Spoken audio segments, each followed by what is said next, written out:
Bonjour à tous, merci de me retrouver ce dimanche pour une nouvelle lecture commentée d'un cours en miracle. Et nous sommes toujours sur le chapitre 6 depuis la semaine dernière avec une thématique particulièrement importante et centrale qui est l'amour, puisque finalement, qu'est-ce qu'il y a d'autre que l'amour? Et aujourd'hui, on l'aborde grâce à Jésus et ses enseignements canalisés par Hélène Schuckman, comme vous le savez sûrement maintenant à travers la crucifixion. Donc ça va être un passage assez long, assez dense. Je vais également répondre à quelques questions. J'en ai sélectionné 3. Et puis nous passerons à une réflexion méditative que j'ai écrite et qui nous laissera glisser dans quelques minutes en silence de méditation, d'intégration, pour vraiment sentir vibrer le message qui aura été partagé aujourd'hui dans cette vidéo. Je précise, comme à l'accoutumée, que j'ai bien les autorisations de l'association américaine The Foundation for Inner Peace de partager avec vous de manière publique ce livre, ce cours en miracle, et comme je vous le disais, qui a été canalisé dans les années 1965 jusqu'en 72, donc pendant 7 ans, par une américaine psychologue clinicienne qui s'appelle Helen Schuckman, qui s'appelait Helen Schuckman. Donc, c'est toujours un plaisir pour moi de vous partager cet enseignement qui vibre fort en moi depuis que je l'ai redécouvert, on va dire, en 2014-2015, dans ces eaux-là.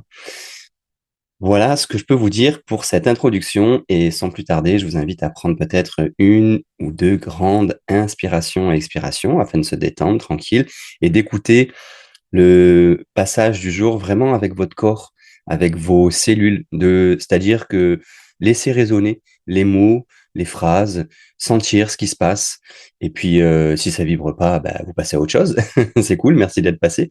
Et puis, si ça vibre, eh bien, appréciez ce qui est en train de se partager. Il y a peut-être une reconnaissance intérieure plus profonde qui ne passe pas forcément par le mental et qui active en fait en vous un peu ce souvenir originel à travers les mots et à travers la puissance de cet enseignement. En tout cas, c'est comme ça que je le ressens, c'est comme ça que je le vis depuis de très nombreuses années. Ça reconnecte en fait en moi un souvenir, comme un rappel qui m'aspire finalement à nouveau pleinement vibrer ma dimension d'être et je vous le souhaite, la vôtre également. Voilà, pour ceux qui me découvrent, en 2 mots, je m'appelle Lucien Noël, je suis énergéticien depuis 15-20 ans et un peu plus récemment, j'utilise également le design humain qui est un outil de connaissance de soi assez complexe, complet et assez fabuleux en soi, qui demande vraiment l'expérimentation et qui, pour certains aspects, rejoint tout à fait l'enseignement d'un cours en miracle. J'en ferai peut-être d'ailleurs une vidéo dessus prochainement sur les parallèles. Donc voilà, si vous voulez retrouver l'un de ces piliers de mes accompagnements, que sont le design humain, le soin énergétique et le cours miracle, vous êtes au bon endroit pour ça. Donc, vous avez des infos dans la description et puis sur mon site internet. Alors, commençons tout de suite par prendre peut-être une grande inspiration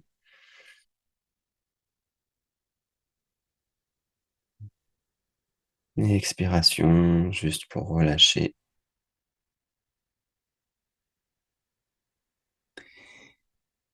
Et puis, on commence la lecture. Le message de la crucifixion. Considérons encore une fois la crucifixion afin d'en tirer leçon. Je ne m'y suis pas attardé plus tôt à cause des connotations apeurantes que tu lui associes peut-être. Le seul point sur lequel j'ai insisté jusqu'à présent, c'est qu'il ne s'agissait pas d'une forme de punition. Toutefois, rien ne peut s'expliquer uniquement de manière négative.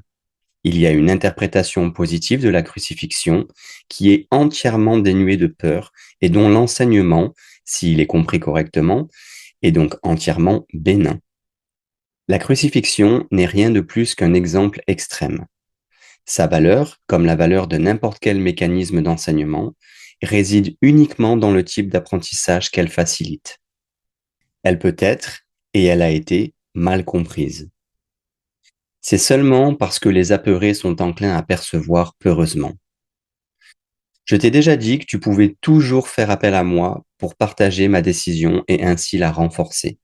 Je t'ai dit aussi que la crucifixion était le dernier voyage inutile que la filialité avait besoin de faire, et qu'elle représentait la délivrance de la peur pour quiconque la comprenait.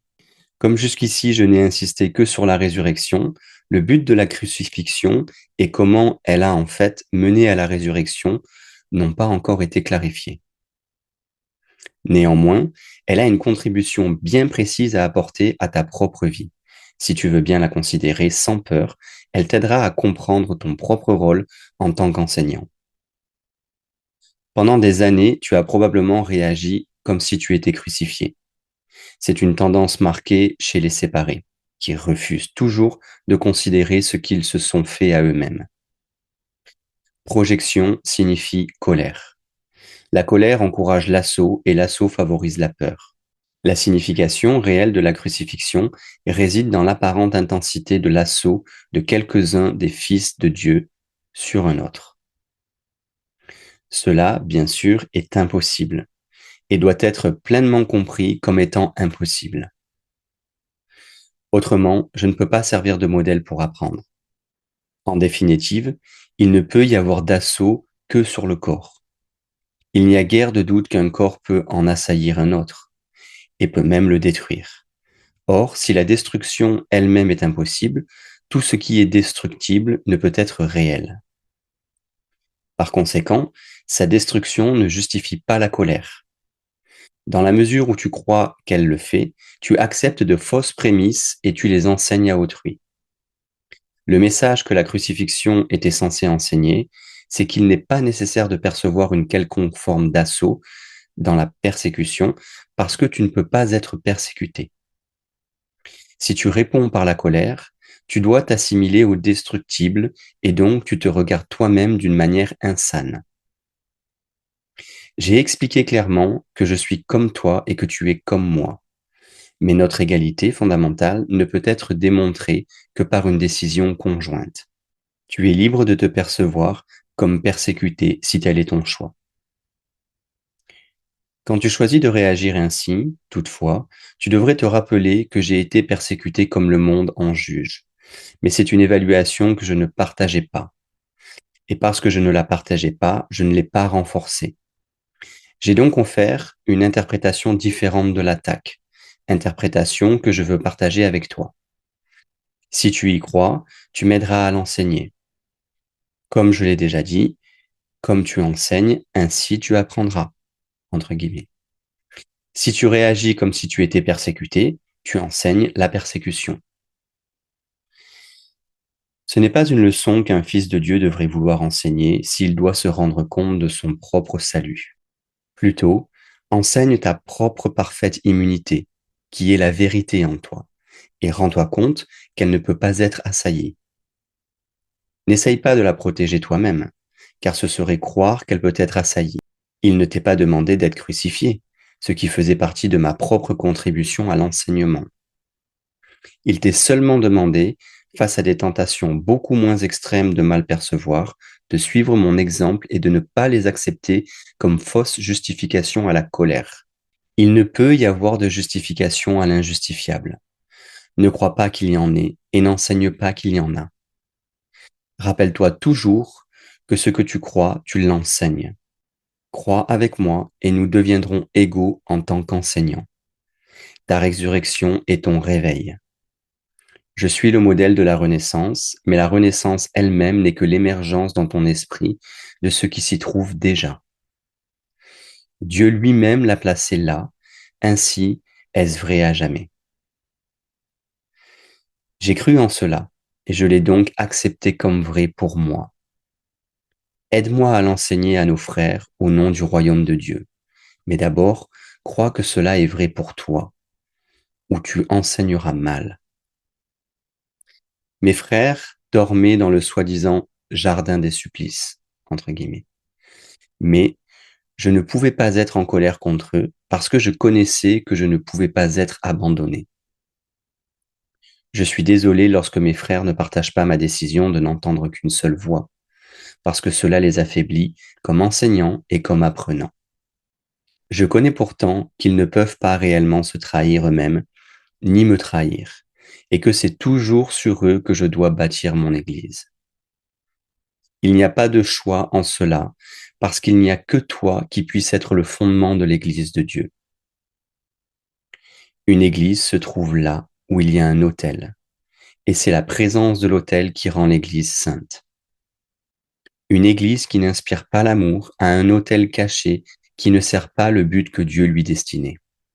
Je dois fonder son Église sur toi, parce que ceux qui m'acceptent pour modèle sont littéralement mes disciples. Les disciples sont ceux qui suivent, et si le modèle qu'ils suivent a choisi de leur épargner la douleur sous tous les rapports, il serait mal avisé de ne pas le suivre. J'ai choisi, pour ton bien et pour le mien, de démontrer que l'assaut le plus monstrueux, tel que l'ego en juge, n'a aucune importance. Selon le jugement que le monde porte sur ces choses, mais point selon la connaissance que Dieu en a. J'ai été trahi, abandonné, battu, déchiré et finalement tué. Il était clair que c'était uniquement à cause de la projection des autres sur moi, puisque je n'avais nui à personne, et nombreux étaient ceux que j'avais guéris. Nous sommes encore égaux en tant qu'apprenants, quoique nous n'ayons pas besoin d'avoir des expériences égales. Le Saint-Esprit se réjouit quand tu peux apprendre des miennes, et par elles être réveillé à nouveau. C'est leur seul but, et c'est la seule façon pour moi d'être perçu comme la voie, la vérité et la vie. Quand tu entends une seule voix, tu n'es jamais appelé à faire des sacrifices. Au contraire, en étant capable d'entendre le Saint-Esprit en autrui, tu peux apprendre des expériences de l'autre et en tirer profit sans en faire toi-même l'expérience directe. La raison en est que le Saint-Esprit est un, et quiconque écoute est inévitablement porté à démontrer sa voix pour tous. Tu n'es pas persécuté, pas plus que je ne l'étais. Il ne t'est pas demandé de répéter mes expériences parce que le Saint-Esprit, que nous partageons, rend cela non nécessaire. Pour utiliser mes expériences de façon constructive, toutefois, tu dois encore suivre mon exemple dans la manière dont tu les perçois. Mes frères et les tiens ont constamment occupé à justifier l'injustifiable. Ma seule leçon, que je dois enseigner comme je l'ai apprise, est qu'aucune perception qui est en désaccord avec le jugement du Saint-Esprit ne peut être justifiée. J'ai entrepris de montrer que cela était vrai dans un cas extrême, simplement parce que cela serait une bonne aide à l'enseignement pour ceux dont la tentation de céder à la colère et à l'assaut ne serait pas aussi extrême. J'ai la volonté, avec Dieu, qu'aucun de ses fils n'ait à souffrir. La crucifixion ne peut pas être partagée parce que c'est le symbole de la projection. Mais la résurrection est le symbole du partage parce que le réveil de chaque fils de Dieu est nécessaire pour permettre à la filialité de connaître son entièreté. Seul cela est la connaissance.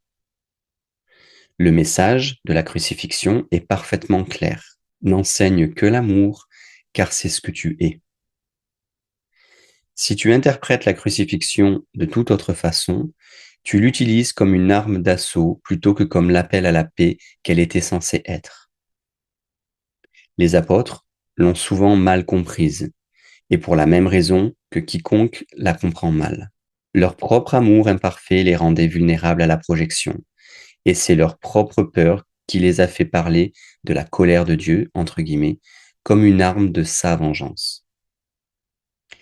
Ils ne pouvaient pas non plus parler de la crucifixion tout à fait sans colère, parce que leur sentiment de culpabilité les avait mis en colère.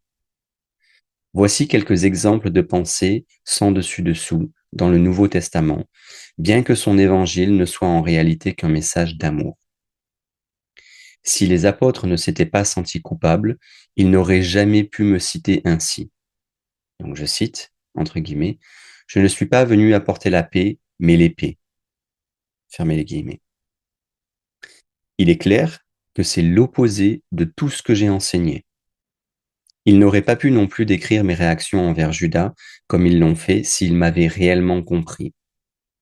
Je n'aurais pas pu dire, je cite, C'est par un baiser que tu as trahi le Fils de l'homme? Fermez les guillemets. À moins de croire en la trahison.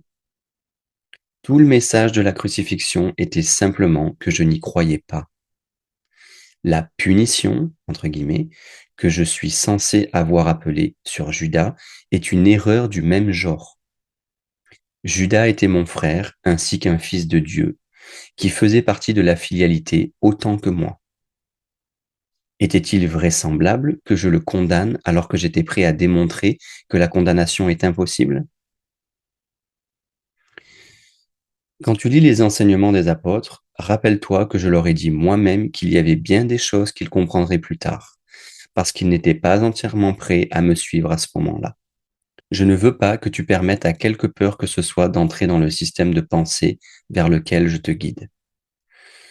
Je ne demande pas des martyrs, mais des enseignants. Nul n'est puni pour des péchés, et les fils de Dieu ne sont pas des pécheurs. Tout concept de punition comporte la projection du blâme et renforce l'idée que le blâme est justifié. Le résultat est une leçon de blâme, car toute conduite enseigne les croyances qui l'ont motivée. La crucifixion a été le résultat de deux systèmes de pensée clairement opposés. Le parfait symbole du conflit, entre guillemets, entre l'ego et le Fils de Dieu. Ce conflit semble tout aussi réel maintenant et ces leçons doivent être apprises maintenant comme alors.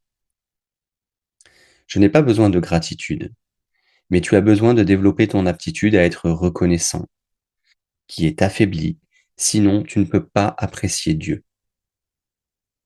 Il n'a pas besoin que tu l'apprécies, mais toi, si. Tu ne peux pas aimer ce que tu n'apprécies pas, car la peur rend impossible d'apprécier. Quand tu as peur de ce que tu es, tu ne l'apprécies pas et par conséquent tu le rejettes, avec pour résultat que tu enseignes le rejet. Le pouvoir des fils de Dieu est présent tout le temps parce qu'ils ont été créés créateurs. L'influence qu'ils ont les uns sur les autres est sans limite et doit être utilisée pour leur salut conjoint. Chacun doit apprendre à enseigner que toutes les formes de rejet sont insignifiantes. La séparation est la notion de rejet.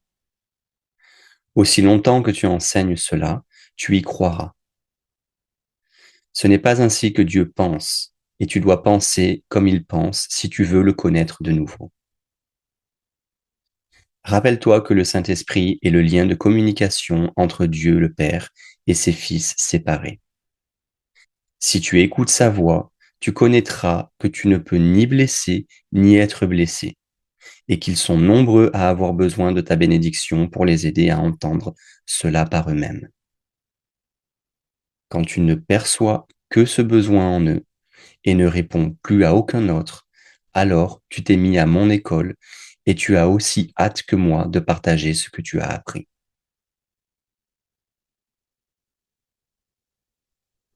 Et voici pour ce passage du jour que je trouve fort éclairant.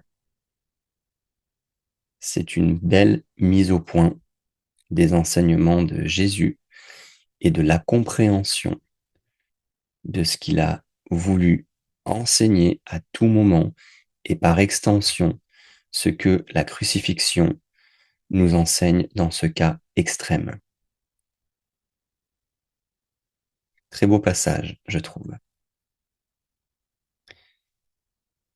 Alors, passons aux questions à présent et commençons par la première. Pourquoi Jésus dit que la crucifixion n'était pas une punition? Eh bien, en fait, dans le système de pensée du cours, la punition elle-même est une illusion qui renforce l'idée que l'attaque est réelle et justifiée. Or, si nous comprenons que seul le corps peut être détruit et que le corps n'est pas notre véritable identité, alors il n'y a rien qui puisse réellement être puni. Jésus nous dit qu'il a choisi de démontrer quelque chose de très précis, que même l'assaut le plus extrême n'a aucune importance, parce que ce que nous sommes vraiment ne peut pas être touché. La crucifixion devient alors un outil d'enseignement et pas un sacrifice expiatoire dans le sens traditionnel. C'est un exemple qui nous montre que nous pouvons choisir de ne pas répondre à l'attaque par la colère, même dans les circonstances les plus violentes. En fait, si on interprète la crucifixion comme une punition, que ce soit la punition de Jésus pour nos péchés ou une punition infligée par Dieu, on renforce exactement le système de pensée que le cours veut défaire. Nous enseignons alors que le blâme est justifié, que la colère a sa place et que la séparation est réelle. Et c'est précisément l'opposé du message que Jésus voulait transmettre. Donc la vraie leçon, c'est celle-ci. Tu ne peux pas être réellement blessé parce que ce que tu es en vérité, l'Esprit, le Fils de Dieu, est éternel et invulnérable. La crucifixion nous montre que même face à la violence physique la plus extrême, nous pouvons choisir la paix parce que nous savons que notre véritable nature reste intacte.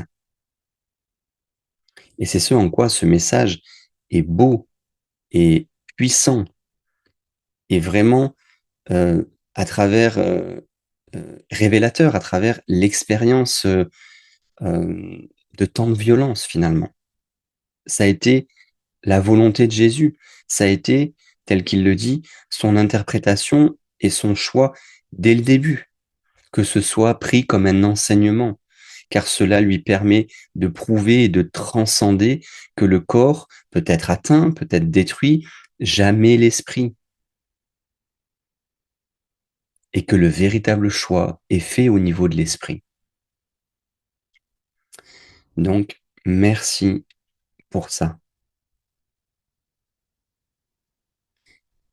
Passons à la deuxième question, un peu plus pratique.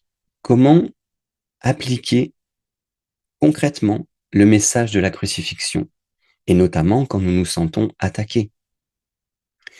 En fait, là, le cours nous dit quelque chose de super intéressant.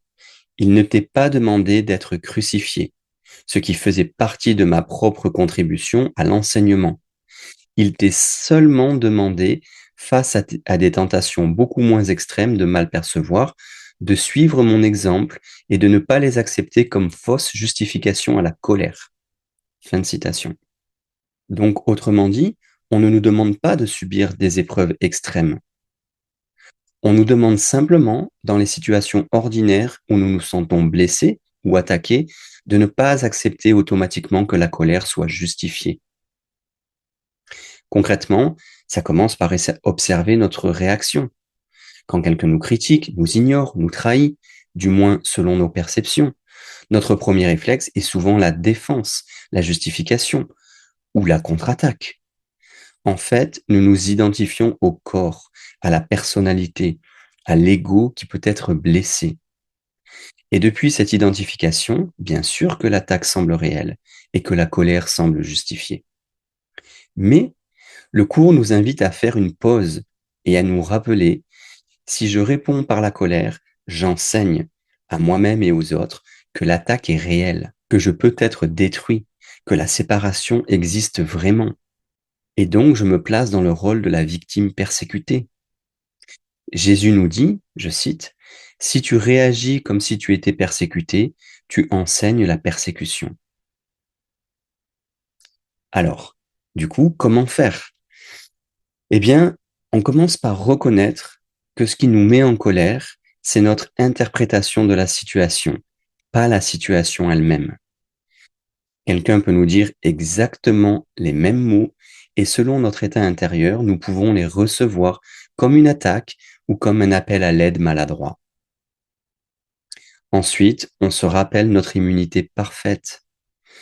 Non pas une immunité du corps, qui peut effectivement être blessée, mais l'immunité de notre véritable nature. Ce que nous sommes vraiment ne peut pas être diminué, sali ou détruit par les actions ou les mots de quiconque. Cette prise de conscience enlève la justification de la colère. Nous n'avons ainsi donc plus besoin de nous défendre, parce que nous savons qu'il n'y a rien à défendre. J'avoue que c'est un entraînement quotidien.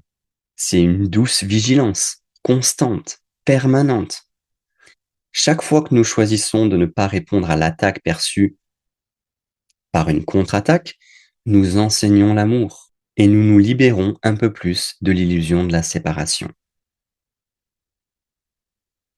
Donc là, on est vraiment dans le concret.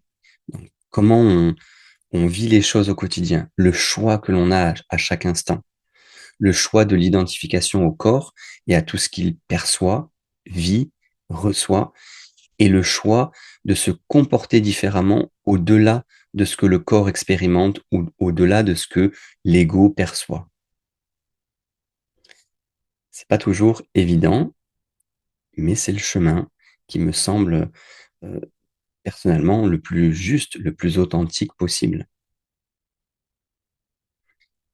Et nous arrivons à la troisième question. Donc, Jésus insiste sur le fait que les apôtres ont mal compris son message. Pourquoi? Qu'est-ce que ça veut dire? En fait, dans le texte, c'est assez clair, mais je vais répondre à cette question. Parce que même ceux qui étaient les plus proches de lui, qui l'aimaient sincèrement, ont laissé leur propre culpabilité et leur propre peur déformer l'enseignement qu'il transmettait. Et ça nous montre quelque chose de fondamental sur la façon dont l'ego fonctionne. Il peut prendre même le message le plus pur et le transformer en une arme de séparation.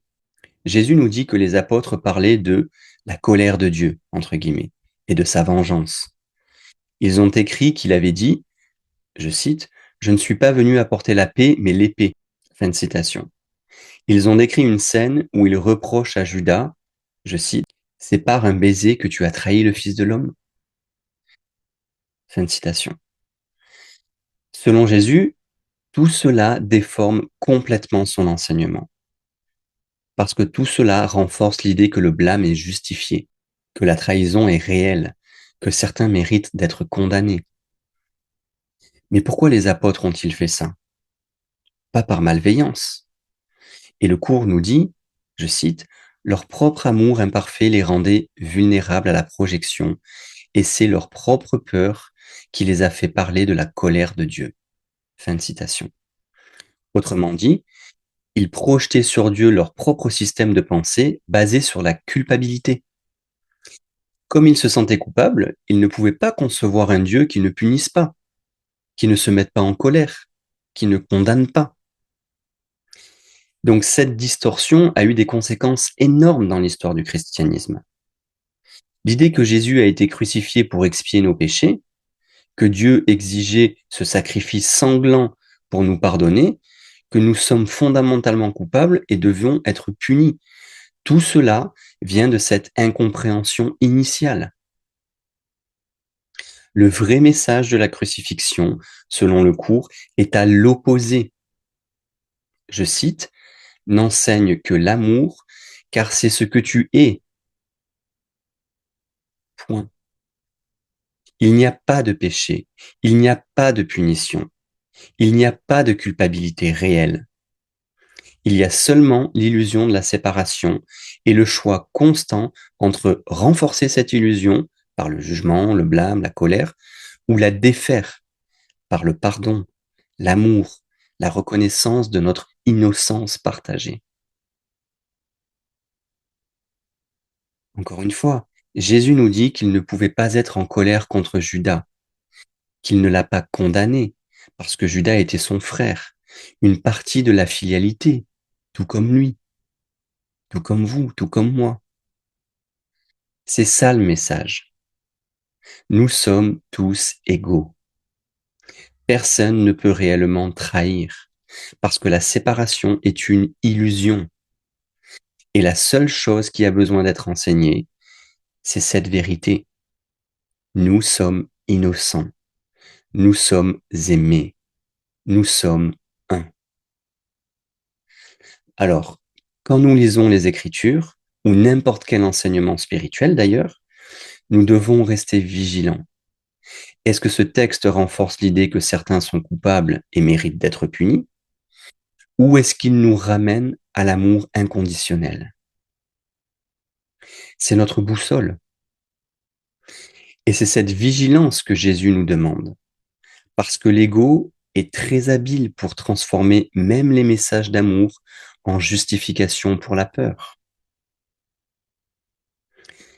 Donc je vous invite, et avant de passer à la réflexion pour la méditation d'intégration, à vraiment être vigilant à la résonance qu'il y a de ce que vous lisez, de ce que vous ressentez. Si ça vous mène et vous fait ressentir de la joie et vous mène à l'amour, à la compassion, à une compréhension subtile et profonde de qui vous êtes et de l'autre, en ces cas-là, ça semble juste.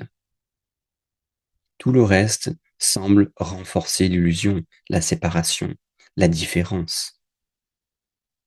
Donc, à chacun de nous de faire attention, d'être vigilant à ce qui se passe. Voilà. Merci pour vos questions. Si d'ailleurs vous en avez, n'hésitez pas à les poser en commentaire ou à me les envoyer par email. Vous avez mon email dans la description et vous pouvez les poser sinon dans tous les espaces commentaires sous les vidéos. Et si je peux, j'y réponds dans les vidéos qui suivent. Voilà. Merci. Passons à présent à la réflexion que j'ai écrite sur ce passage et que je souhaite vous partager avant de nous laisser glisser dans un moment en silence pour clôturer cette vidéo.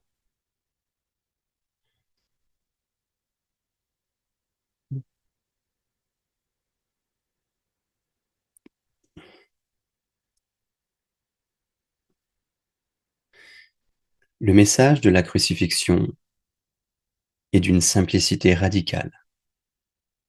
Enseigne seulement l'amour, car c'est ce que tu es.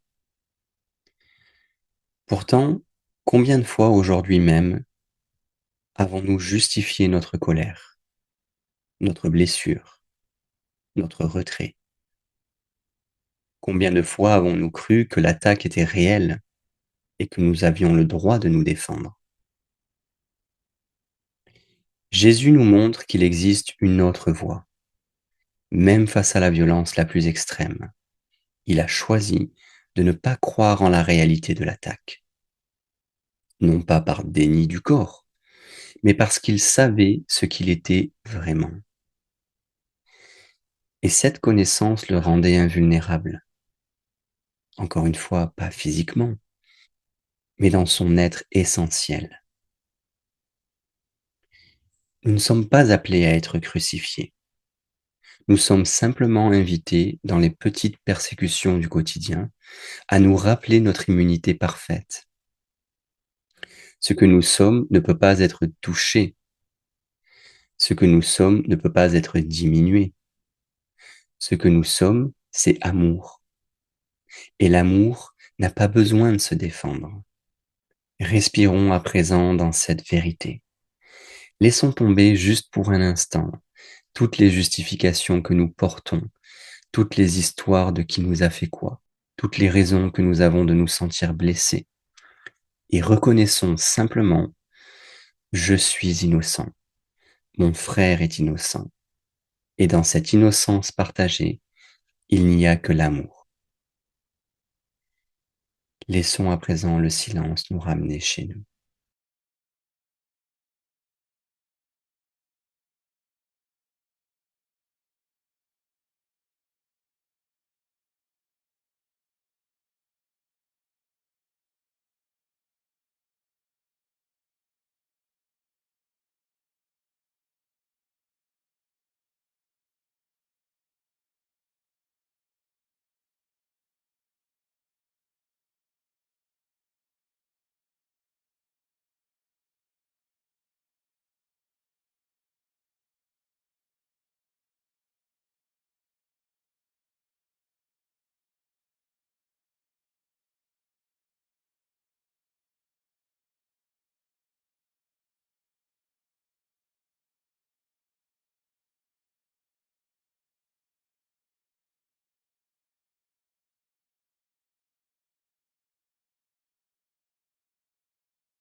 Je vous remercie de m'avoir écouté et d'avoir partagé ce moment de tranquillité, d'enseignement et de douceur, j'ai trouvé, aujourd'hui. Je vous souhaite de passer une excellente journée, une excellente soirée.